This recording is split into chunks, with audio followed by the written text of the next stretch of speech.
Yes sir. Yes sir, clear है। हम लोग अब डीपीपी के पहले सॉल्यूशन देखते हैं, उसके बाद फिर आगे बढ़ेंगे हम लोग।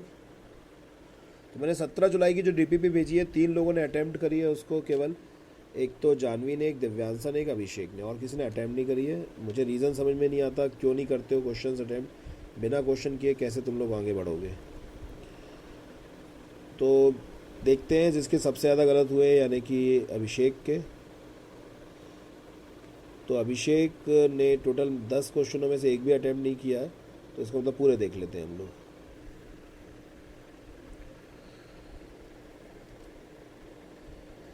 तो क्वेश्चन ये था, पहला क्वेश्चन है कि एक प्रोटॉन है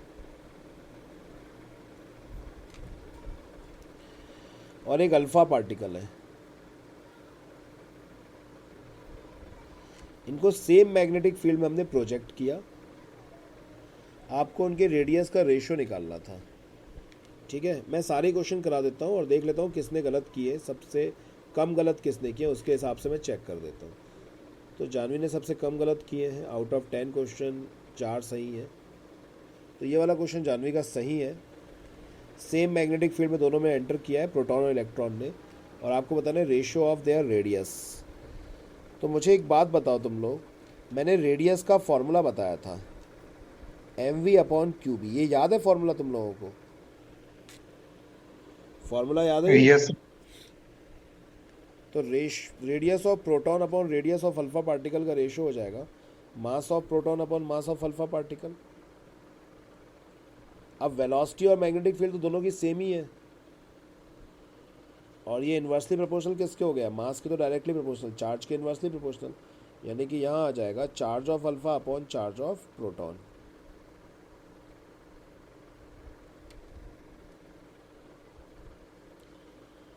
सो R P upon R alpha. Mass of proton और mass of alpha particle, mass of proton mass of alpha particle कितना होता है? 4 times of the mass of proton. ठीक है,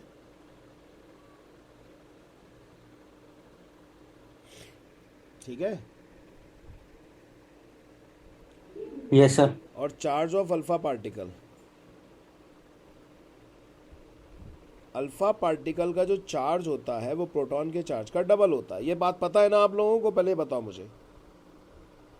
अल्फा पार्टिकल का चार्ज प्रोटॉन के चार्ज का डबल होता है, ये बात पता है? और मास 4 टाइम्स होता है, पता है? यस ये सर। अल्फा पार्टिकल क्या होता है? हीलियम न्यूक्लियस के इक्विवेलेंट होता है।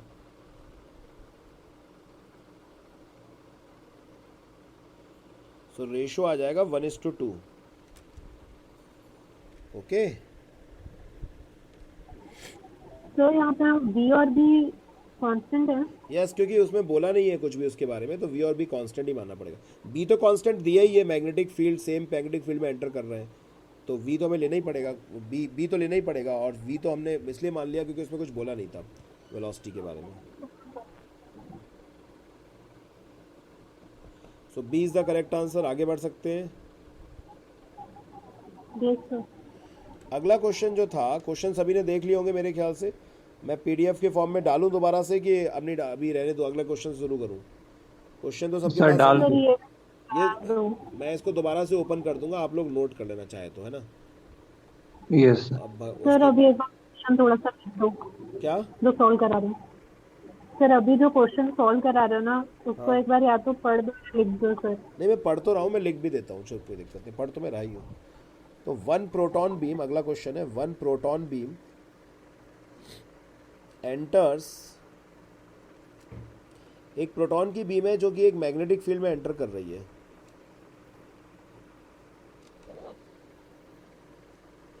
10⁻⁻⁴ weber per metre square normally, मतलब परपेंडिकुलर एंटर कर रही है।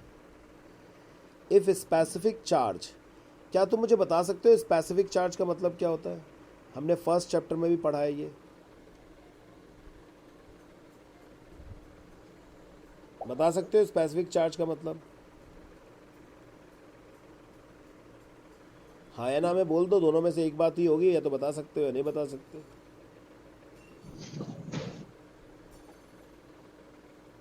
आवाज नहीं आ रही मेरी? Hello hello hello.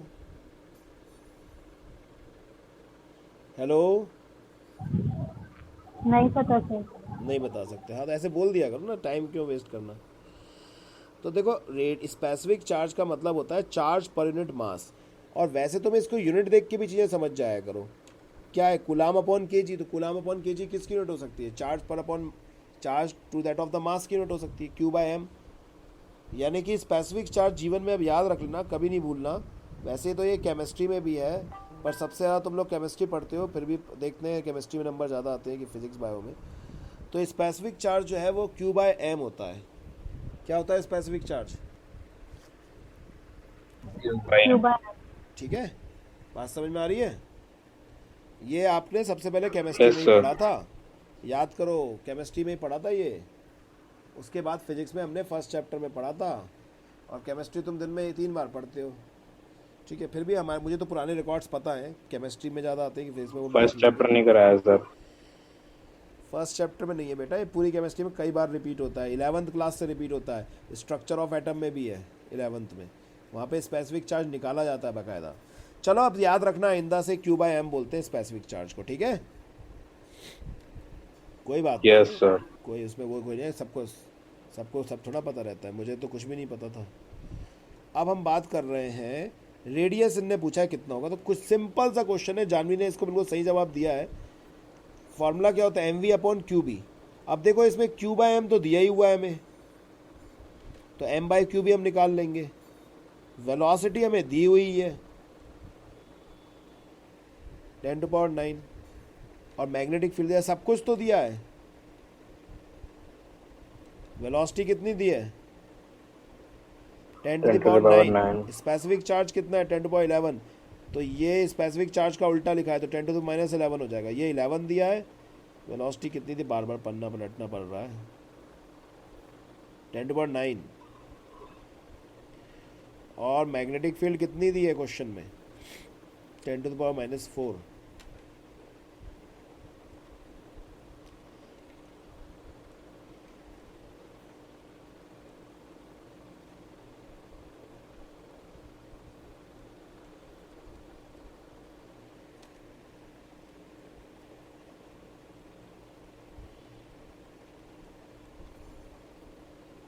ठीक है, यस सर। ओके, अगला क्वेश्चन देखते हैं हम लोग। एक इलेक्ट्रॉन है, उसका मास है m और चार्ज q है। वो v स्पीड से ट्रैवल कर रहा है along a circular path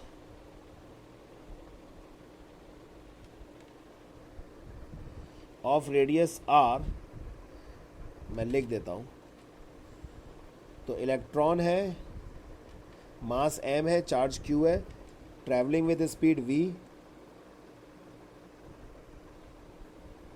कितनी स्पीड से ट्रैवल कर रहा है?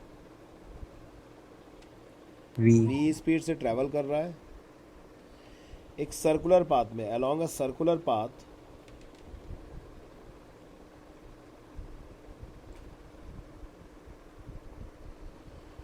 Of radius r।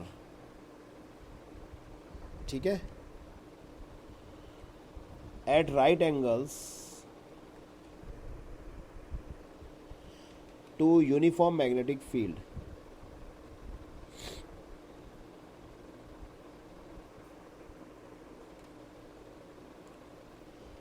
ठीक है, अगर इलेक्ट्रॉन की स्पीड को डबल कर दें, if speed of electron doubled,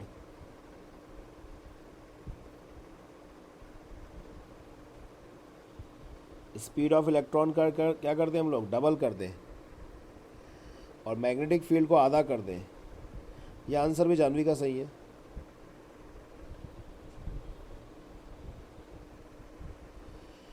तो आपको बताना है कि अब रेडियस जो है पुराने रेडियस का कितना हो जाएगा।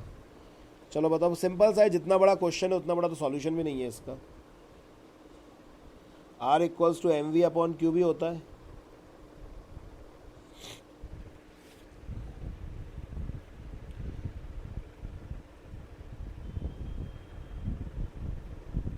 भाई बोलो, होता है कि नहीं? हाँ सर। Yes sir. तो अब इसमें क्वेश्चन में क्या बोला गया? स्पीड को डबल कर दो, इसको डबल कर दो। अब इसको आधा कर दो तो क्या फ़र्क पड़ेगा रेडियस में? वो इसको टाइम डबल times कर हो दो, जाती इसको आधा कर दो, क्या फ़र्क पड़ेगा? 2 2 जा 4, 4 टाइम्स नहीं हो जाएगा रेडियस? Yes sir. बस तो 4R हो गया नया वाला R। ठीक है, आगे चले। Yes sir. Yes sir. yes अगला sir क्वेश्चन अब गलत किया है हमारी बिटिया जानवी ने। क्वेश्चन ये है, एक इलेक्ट्रॉन इलेक्ट्रिक फील्ड और मैग्नेटिक फील्ड दोनों में जा रहा है।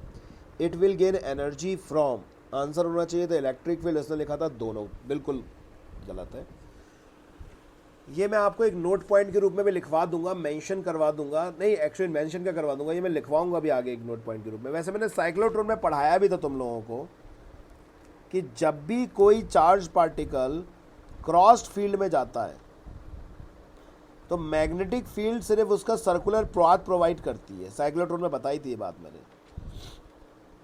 और उसको जो एक्सेलरेट करता है, मतलब जो उसको एनर्जी देता है, वो सिर्फ इलेक्ट्रिक फील्ड देती है। ठीक है, हमेशा याद रखेंगे इलेक्ट्रिक फील्ड हमेशा एक्सेलरेशन दे सकता है या एनर्जी दे सकता है। इलेक्ट्रिक फील्ड की वजह से वेलोसिटी आ सकती है, और वेलोसिटी अगर वो गेन करेगा तो हाफ mv² वेलोसिटी होगी, तो काइनेटिक एनर्जी होगी। तो इलेक्ट्रिक फील्ड प्रोवाइड्स एनर्जी। कौन प्रोवाइड करता है कि दोनों फील्ड मौजूद होती है? तो electric field. Electric field provides energy. तो मैग्नेटिक फील्ड फिर क्या करती है? मैग्नेटिक फील्ड उसको सर्कुलर पाथ देती है। ठीक है, मैग्नेटिक फील्ड एनर्जी कभी प्रोवाइड नहीं कर सकती अगर इलेक्ट्रॉन जो है, अगर वो मैग्नेटिक फील्ड के अंदर एंटर कर रहा है। क्यों? देखो, जैसे ये एक मान लो सिर्फ मैं मैग्नेटिक फील्ड भी ले लूँ, सिर्फ ले लूँ मैग्नेटिक फील्ड, मैंने सिर्फ क्या ले ली यहाँ पे? Magnetic field. Charge particle circular घूमेगा कि नहीं घूमेगा? सर्कुलर घूमेगा कि नहीं घूमेगा? घूमेगा। तो उसके किसी भी पॉइंट पर सेंट्रीपिटल फोर्स और रेडियस वेक्टर एक दूसरे के परपेंडिकुलर होंगे कि नहीं होंगे? होंगे। सेंट्रीपिटल फोर्स और रेडियस वेक्टर एक दूसरे के परपेंडिकुलर होंगे कि नहीं होंगे? बताओ। हाँ सर। तो फोर्स और रेडियस वेक्टर के बीच में एंगल हो गया 0 डिग्री, तो वर्क डन क्या हो जाएगा? Fs cos 0 या Fr cos 0। कॉस कितना हो जाएगा? 90। ये एंगल 90 हो गया, तो वर्क हो जाएगा 0। अब वर्क एनर्जी थ्योरम तुम्हें पता होगी। वर्क एनर्जी थ्योरम क्या कहती है? Work done equals to change in kinetic energy. अगर वर्क डन 0 है तो काइनेटिक एनर्जी में चेंज भी नहीं होता। इसका मतलब ये कोई भी काइनेटिक एनर्जी ना तो गेन करता ना वो करता। इसका मतलब ये यूनिफॉर्म वेलोसिटी से मूव करता, यूनिफॉर्म स्पीड से मूव करता है, नॉट वेलोसिटी, यूनिफॉर्म स्पीड से मूव करता है। मैग्नेटिक फील्ड सिर्फ डायरेक्शन चेंज कराती है, और इलेक्ट्रिक फील्ड उसको एक्सेलरेट करती है। ठीक है, जानवी समझ में आ गया? है भी जानवी की नहीं है? जानवी समझ में आया ये वाला? ये गलत है तुम्हारा। तुमने क्या सोचा था इसमें? क्या क्या दिमाग लगाया था इससे बताओ। मैं दोबारा बताऊं क्या इसको? समझ में नहीं आया हो तो? जब वो मैग्नेटिक फील्ड में एंटर कर रहा है तो जो सर्कुलर मोशन प्रोवाइड हो रहा है, सर्कुलर मोशन प्रोवाइड होने के लिए सेंट्रीपिटल फोर्स चाहिए। एनर्जी नहीं होती, उसकी एनर्जी ना बढ़ती ना कम होती है। मैग्नेटिक फील्ड का पूरा फोर्स किस में यूज होता है? सर्कुलर मोशन देने में। अगला क्वेश्चन है, विच पार्टिकल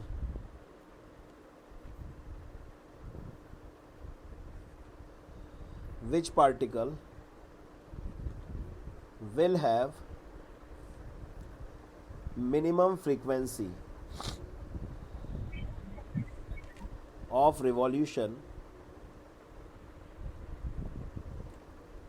ठीक है, सेम मैग्नेटिक फील्ड में एंटर कर रहे हैं, आपको बता रहे हैं किसका मिनिमम फ्रीक्वेंसी होगी।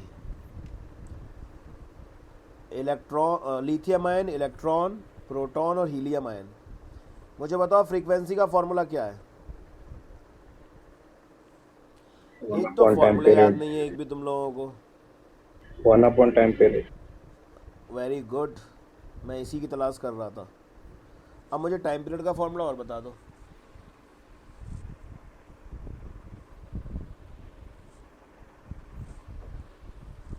पेपर आप लोगों के नवंबर में, आप लोगों को ये बात पता है? Sir 2 pi m q upon qb। नहीं वो तो ठीक है, पेपर आप लोगों को नवंबर में, आपको ये बात का एहसास है? हाँ सर। चलो ज़्यादा अच्छा एहसास रहे, नहीं मुझे एहसास घर पे आके कराना पड़ेगा तुम कल लोगों ही को। है। अरे ये वाले तो तुम लोग कैसे कर लेते हो मुझे मालूम है सब। सो 2πr/v, ठीक है। Yes sir. और r की जगह हमें क्या रखना है? mv/qb। v से v कैंसिल हो गया, तो फ्रीक्वेंसी का फॉर्मूला क्या था बताओ? QB qb upon upon 2πr। 2p upon 2 pi। अब इसमें देखो जरा, मैग्नेटिक फील्ड तो कांस्टेंट ही है सबके लिए, एक ही मैग्नेटिक फील्ड में एंटर कर रहे हैं, मतलब frequency directly proportional to charge है, इन्वर्सली प्रोपोर्शनल टू मास है। अब सब में देखते चलो मास और चार्ज का रिलेशन। बताओ लिथियम आयन, लिथियम प्लस में क्या करोगे? चार्ज कितना लोगे? 1 टाइम। मास क्या हो जाएगा? लिथियम का मास कितना होता है? 7। Yes sir 7। 7 ही तो लेते हैं, 3 लिथियम 7। वैसे तो यही दिख रहा है, आंसर यही आ जाएगा, क्योंकि इससे इतना तो कम किसी का नहीं होगा। दूसरा इलेक्ट्रॉन के लिए, इलेक्ट्रॉन पे सिंगल चार्ज, इसका तो मास बहुत कम होता है, प्रोटॉन के मास का भी 1/1837।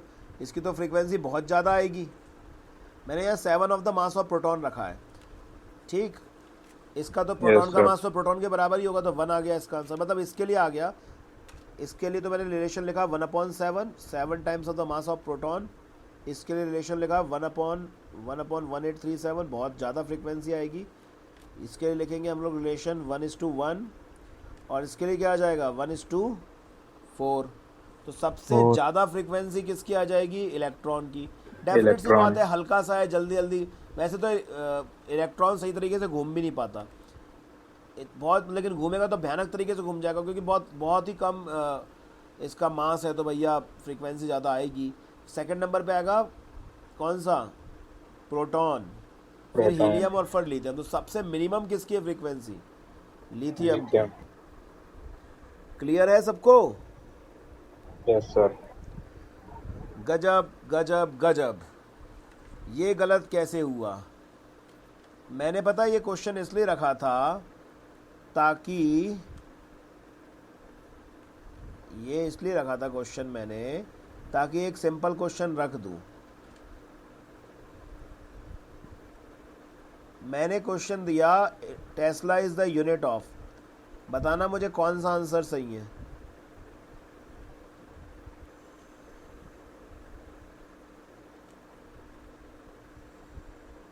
Electric field. इलेक्ट्रिक फील्ड, देखो एक और आ गया बंदा, इलेक्ट्रिक फील्ड बता रहा है। पढ़ाई इतनी उच्च क्वालिटी की है, इतनी उच्च क्वालिटी की है। Magnetic field sir, D. Magnetic field तो ऑप्शन ही नहीं है, मैग्नेटिक इंडक्शन है लास्ट ऑप्शन। हाँ, इंडक्शन है। मैग्नेटिक फ्लक्स सर, सी है फिर तो।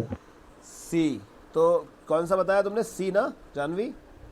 वही तुमने लगाया भी है, वो गलत, वो गलत भी हुआ है। और मैग्नेटिक इंडक्शन और मैग्नेटिक फील्ड एक ही बात होती है, ठीक है। मैग्नेटिक फील्ड, इंटेंसिटी, ये सब एक ही बात होती है। इसका आंसर डी आएगा। अगला सही है आपका आंसर। अगले की भी चर्चा कर लेते हैं अपन, ये हटा देते हैं, ये फालतू लिखा है जो।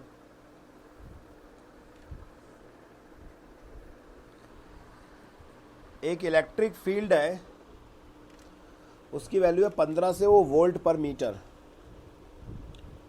इलेक्ट्रिक फील्ड गिवन लिख दूं मैं केवल? 1500 वोल्ट पर मीटर। एक मैग्नेटिक फील्ड भी मौजूद है 0.40 वेबर पर मीटर स्क्वायर। मतलब दोनों फील्ड है एक जगह पर, ऐसा कुछ हुआ होगा, एक प्लेट लगी होगी और दोनों तरह की फील्ड मौजूद है। अब हुआ क्या कि एक इलेक्ट्रॉन आया और ये इलेक्ट्रॉन जाके सीधे चला गया, ना तो मैग्नेटिक फील्ड की वजह से डिफ्लेक्ट हुआ, ना इलेक्ट्रिक फील्ड की वजह से डिफ्लेक्ट हुआ। तो आपको बताना है इस इलेक्ट्रॉन की स्पीड क्या है।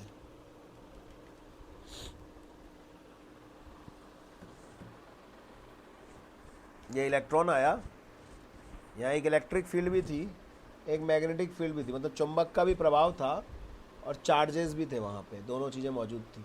पर इलेक्ट्रॉन सीधे निकल गया, ना चुंबक की वजह से कुछ हुआ उसको, ना चार्जेस की वजह से। तो बताओ इसकी स्पीड क्या थी? कौन सा टॉपिक है ये बताना जरा। Velocity selector. और सीधी सीधी बात है, ई बाई बी होता है इस तरीके। अगर इलेक्ट्रॉन सीधे सीधे चला जाता है तो इसका मतलब फॉर्मूला क्या होता है? ई बाई बी। तो आपको बस ई को डिवाइड कर देना है वी से, ठीक है?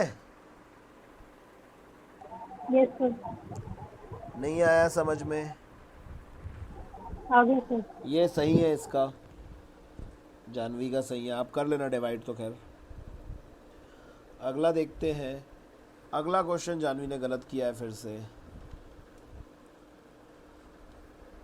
एक ड्यूटेरियम है और हीलियम है। ड्यूटेरियम जो और हीलियम है, दोनों को हम सेम एक्सेलरेटिंग फील्ड में रखते हैं, तो दोनों को सेम एनर्जी मिलेगी। ड्यूटेरियम एक्सेलरेट जल्दी करेगा और हीलियम एक्सेलरेट फास्टर करेगा। और मैं क्वेश्चन लिख देता हूँ। When deuterium and helium are subjected to an accelerating field। अब ये बताओ, एक्सेलरेटिंग फील्ड वर्ड लिखा हुआ है, इसका मतलब ये फील्ड कौन सी है? मैग्नेटिक फील्ड है कि इलेक्ट्रिक फील्ड है? इलेक्ट्रिक। इलेक्ट्रिक। बिल्कुल ठीक, इलेक्ट्रिक फील्ड। तो अब मुझे बताओ किसका एक्सेलरेशन फास्ट होगा?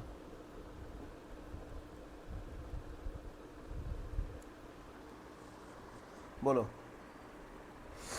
बोलो।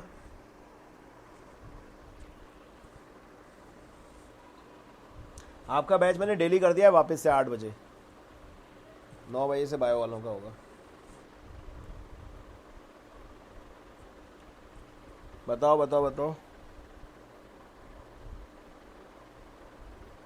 चलो मैं ही बता देता हूँ।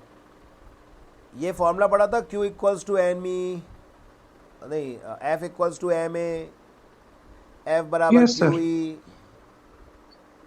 क्यू ई Yes, बराबर sir, एम पढ़ा ए, ए बराबर क्यू ई अपॉन एम। पढ़ा था ये फॉर्मूला? हाँ सर पढ़ा है। तो बताओ हीलियम का चार्ज कितना होगा?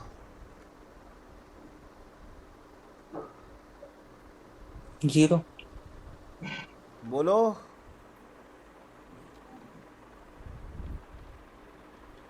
बताओ, केमिस्ट्री दिन रात केमिस्ट्री चलती, हीलियम का चार्ज नहीं पता। दिन रात, सुबह से शाम, ऐसा दिन नहीं जाता जब केमिस्ट्री नहीं चल रही। पूरे रात में भी केमिस्ट्री आती है, इनके सपनों में भी केमिस्ट्री आ रही, तो नहीं बता रहे हीलियम का चार्ज। ध्रुव ने बताया बस केवल आंसर 0। भैया हीलियम एटम का चार्ज 0, तो उसका एक्सेलरेशन भी 0। ड्यूटेरियम का चार्ज 0, तो एक्सेलरेशन भी 0। तो कोई भी एक्सेलरेट नहीं करेगा, खत्म answer. Neither accelerates. D answer होना चाहिए था इसका, कोई भी एक्सेलरेट नहीं करेगा। लेकिन जानवी ने गलत किया था इसको, कोई बात नहीं, चलता है। अगला क्वेश्चन है, समझ में आ गया ये वाला? Yes sir. अगला क्वेश्चन है, एक चार्ज पार्टिकल को हमने फायर किया है v वेलोसिटी से, जहाँ पे e और b दोनों मौजूद हैं, तो किस कंडीशन में ये अनडिफ्लेक्टेड चला जाएगा? तो हमें ये तो पता है कि अनडिफ्लेक्टेड जाता है तो वेलोसिटी का फॉर्मूला इतना होता है, पर किस कंडीशन में ये अनडिफ्लेक्टेड जाता है? पहला है, मैं दो आंसर लिख देता हूँ बस सीधे सीधे।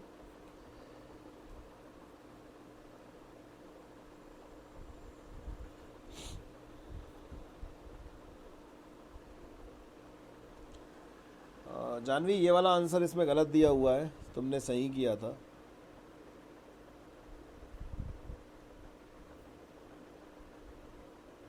नहीं, गलत नहीं दिया, सही दिया है, सही दिया है, सही। एक पल के लिए मुझे भी लगा कि ये अच्छा क्वेश्चन है। बताओ किस कंडीशन में एक इलेक्ट्रॉन है जो वो सीधे चला जाएगा? इलेक्ट्रिक फील्ड और मैग्नेटिक फील्ड मैं इक्वल। ऑप्शन दे रहा हूँ, पर्टिकुलर होंगी वेलोसिटी के दोनों। मैं ऑप्शन दे रहा हूँ, E एंड B बिकम्स, अच्छा क्वेश्चन है ये, 2E एंड 2B रिस्पेक्टिवली। पहला ऑप्शन ये है। दूसरा ऑप्शन है E परपेंडिकुलर टू B। तीसरा ऑप्शन है E is parallel to B and is perpendicular to V। और चौथा ऑप्शन है none of the above. None of the above. बताओ क्या आंसर आएगा इसका?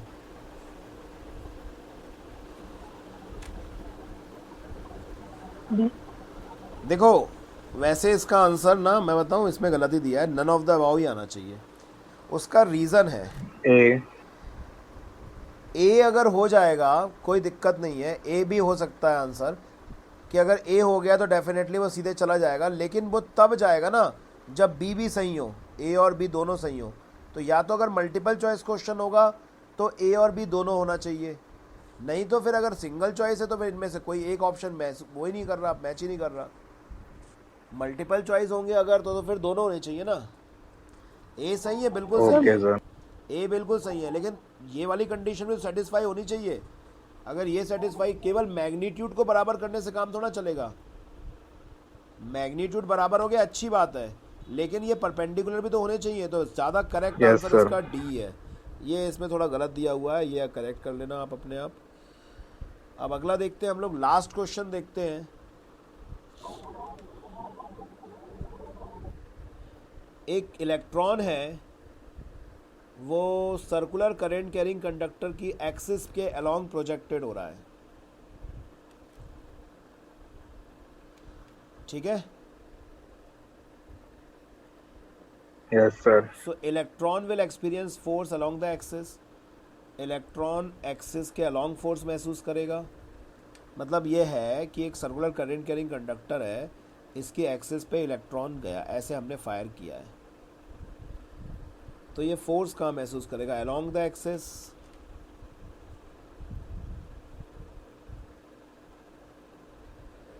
परपेंडिकुलर टू एक्सिस,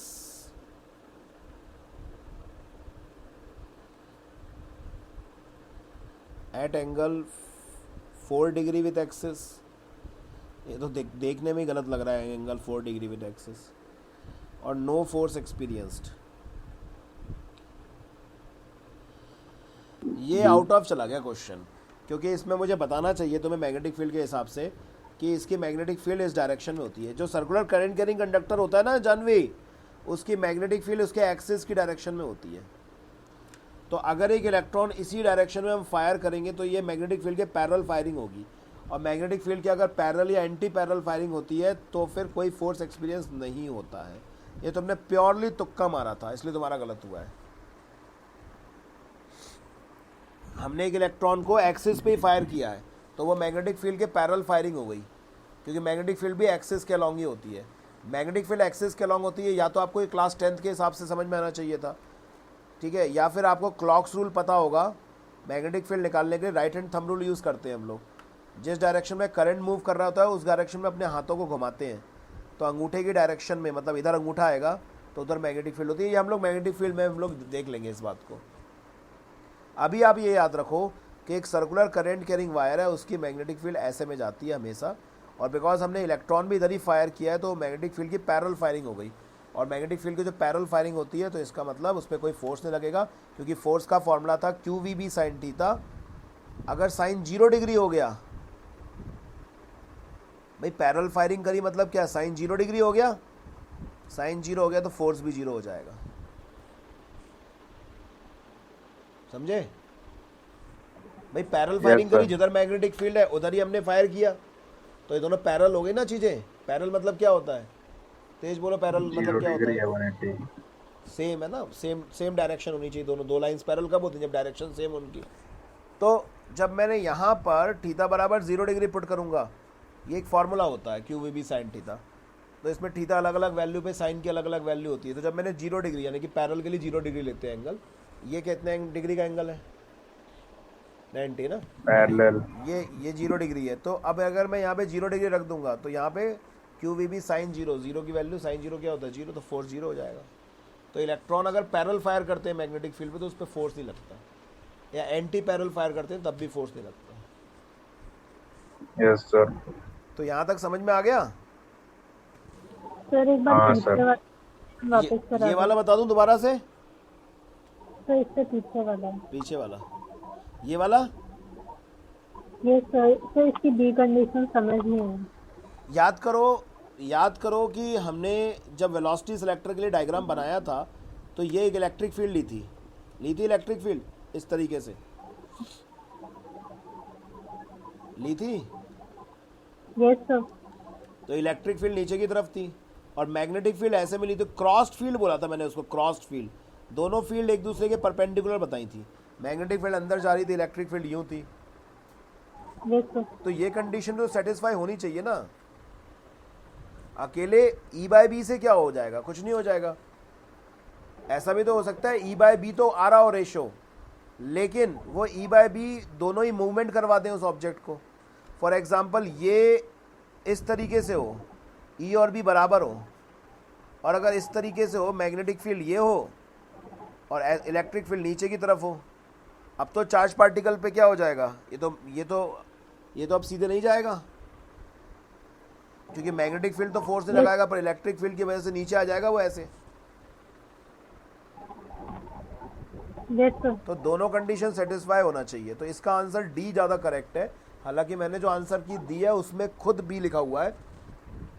एक सेकेंड नहीं, हाँ उसमें खुद बी लिखा हुआ है, लेकिन इसका आंसर डी ज़्यादा करेक्ट होगा। उसमें ए लिखा है, सॉरी मैंने जो आंसर की दी है उसमें ए लिखा है, जानवी ने बी लगाया है, पर आंसर डी होगा। सर इसका वैसे प्रॉपर कंडीशन यही होती है ना कि तीनों मतलब क्या तीनों एक दूसरे के परपेंडिकुलर होने चाहिए, तीनों एक दूसरे के परपेंडिकुलर होने चाहिए, वेलोसिटी वेक्टर, इलेक्ट्रिक फील्ड और मैग्नेटिक फील्ड। यस। हाँ, तो इलेक्ट्रिक और मैग्नेटिक फील्ड जब परपेंडिकुलर होते हैं उसे क्रॉस्ड फील्ड बोलते हैं हम लोग। समझ में आ रहा है?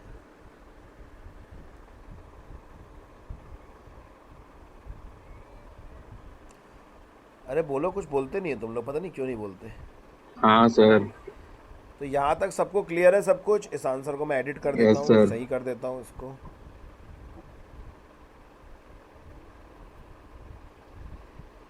अब मैं आज एक नया टेस्ट पेपर फिर डालूंगा और तुम लोग उसको कर लिया करो प्लीज। यस मैंने सर। इसको- सर इस बार नोटिफिकेशन ही नहीं आया था। मैंने आज व्हाट्सएप ग्रुप के नाम भी चेंज कर दिए हैं। मैं दोनों फॉर्मेट में डालूंगा, पीडीएफ फॉर्मेट में भी डालूंगा और टेस्ट के पेपर के फॉर्मेट में भी डालूंगा। आप प्लीज़ कर जरूर लेना, क्योंकि पेपर Yes, अब sir. वो नहीं रहे जो पहले थे। पैटर्न चेंज हो गया है। भले ही आपको कोई दूसरा टीचर नहीं बता रहा, पर मैं बता रहा हूँ आपको, पेपर चेंज हो गया है। डेली क्यों नहीं, डेली कहाँ डाल रहा हूँ मैं पेपर? 10 ही क्वेश्चन तो दे रहा हूँ, 10 क्वेश्चन में क्या दिक्कत है? प्रैक्टिस तो करनी पड़ेगी। You are in class 12th। पिछली साल कोरोना था, तुम पढ़ नहीं रहे, अलग बात है, but you should remember you are in class 12th। तो ऐसा क्यों बोल रहे हो कि डेली क्लासेस नहीं होनी चाहिए? क्यों आर्यन? पूरे दिन केमिस्ट्री पढ़ते हो तब कुछ नहीं? अरे सर कौन है केमिस्ट्री जो पूरे दिन पढ़ रहा है? कोई नहीं पढ़ रहा है। आर्यन पढ़ रहा है, आर्यन। कोई नहीं पढ़ रहा, मैं नहीं पढ़ रहा। आज तुम पढ़ रहे थे, केमिस्ट्री का बैच ले रहे थे। हाँ तो सर वो 2 बजे होता आज है। आलोक दुबे के बैच में एक राजवर्धन आया था, पता नहीं सर। याद करो राजवर्धन सर का उनका तो 2 से 3 होता है, वो भी MWF। हाँ हाँ, तो राजवर्धन नाम का एक आदमी आया था, वो मैं ही था उसमें बैच में, जब वो पढ़ा रहे थे वेपर प्रेशर वगैरह कुछ पढ़ा रहे थे। हाँ सर। हाँ, तो अपने को 7-8 सितंबर तक सिलेबस खत्म करना है और अपने को पेपर देना है, बढ़िया फुल में से फुल नंबर लाने हैं पेपर में। इस बार फिजिक्स में फुल में से फुल ही लाएंगे अपन, क्योंकि अभी तक तो थ्योरी होता था तो 1-2 नंबर कट जाते थे। इस बार पूरे में से पूरे। ठीक है जानवी? ठीक है दिव्यांश साहब? Full out of full. सुन रही हो तुम दोनों? Yes sir. Full out of full. अपने अंदर कॉन्फिडेंस रखा करो। अभी मैं आज आगे नहीं कराऊंगा, मैं और क्वेश्चंस दूंगा प्रैक्टिस के लिए, मतलब नहीं आगे कराने का ऐसे कुछ, जितना पढ़ा है उसके क्वेश्चंस अच्छी तरह आने चाहिए। आज मैंने एक्सक्यूज तुम्हारा मान लिया कि तुम लोगों ने नहीं किया, अब अगर ट्राई नहीं हुआ तुम लोगों के यहाँ से तो मुझे कोई फर्क नहीं पड़ता। मुझे तुम लोग सोच रहे हो तुम लोग नहीं पढ़ोगे, मुझे पैसे नहीं दोगे, कोई दिक्कत नहीं है, मुझे कोई फर्क नहीं पड़ता। ऐसे ही मैं पैसे लेने वाला होता तो आज मेरे पास 1 लाख बच्चे पढ़ रहे होते, ठीक है। मैं वो काम करता ही नहीं हूँ, लेकिन जितने बच्चे पढ़े ढंग से पढ़े, अपने नंबर, तुम बात देखो 11th में मैंने तुम लोगों से कभी कुछ नहीं कहा, कुछ कहा मैंने बताओ 11th में? पर बोर्ड No, में sir. नंबर चाहिए, नंबर 100 में से 100 में से कितने पास। पास नहीं 100। ऑब्जेक्टिव है, ऑब्जेक्टिव में क्या गलत होगा? कुछ भी नहीं गलत होगा सर वो तो टर्म 1 है ना। हाँ तो टर्म 1 है तो क्या हुआ, टर्म 2 में भी लाएंगे। हाँ यार टर्म 2 यार उनने वो कर दिया सब्जेक्ट, मुझे पता है। वैसे ऑब्जेक्टिव वाला सिस्टम बहुत अच्छा लगा।